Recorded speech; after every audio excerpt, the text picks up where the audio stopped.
સમાચારમાં આગળ વધીએ તો પોખરણના આકાશમાં આજે દેખાશે વાયુસેનાની શક્તિ, સંભળાશે ભારતીય વાયુસેનાની ગર્જના।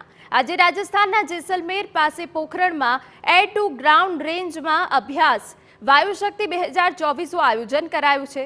વાયુ શક્તિ 2024 જેમાં ભારતીય વાયુસેનાનો દમખમ દર્શાવીને દુશ્મન દેશને ચિત્ત કરવાની ઉત્તેજના સભર કવાયત ખાસ છે। રાજસ્થાનના જેસલમેરની પોખરણ એર ટુ ગ્રાઉન્ડ રેન્જમાં વાયુ શક્તિ 2024નું આયોજન છે। સ્વદેશી 181 વિમાનો આ પ્રદર્શનમાં ખાસ ભાગ લેશે। તેજસ અને પ્રચંડની તાકાત દુનિયા જોશે, જેમાં પહેલીવાર આ શક્તિ પ્રદર્શન જોવા મળશે। રાફેલની ક્ષમતા, આ સાથે Mirage 2000, Sukhoi 30, MKI Jaguar, C-130J, Chinook, Apache અને Mi-17ની શક્તિનું પ્રદર્શન જોવા મળશે।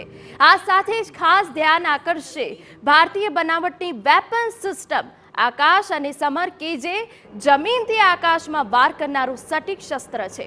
તેનું પણ પ્રદર્શન દુશ્મનોના દાંત ખાટા કરવા પૂરતું છે। આ શક્તિ પ્રદર્શન એટલે પણ ખાસ છે કારણ કે છેલ્લે વાયુ શક્તિનો યુદ્ધ અભ્યાસ જે રીતે 2019માં કરવામાં આવ્યો હતો અને ત્યારબાદ 2024માં આ કસરત ભારતીય વાયુસેના કરશે, જ્યારે વાયુવીરોના યુદ્ધ જહાજોની ગર્જના પોખરણથી માત્ર 150 કિલોમીટર દૂર સ્થિત પાકિસ્તાનમાં સંભળાશે, તો તેની અસર ખરેખર દુશ્મનોને હંફાવશે।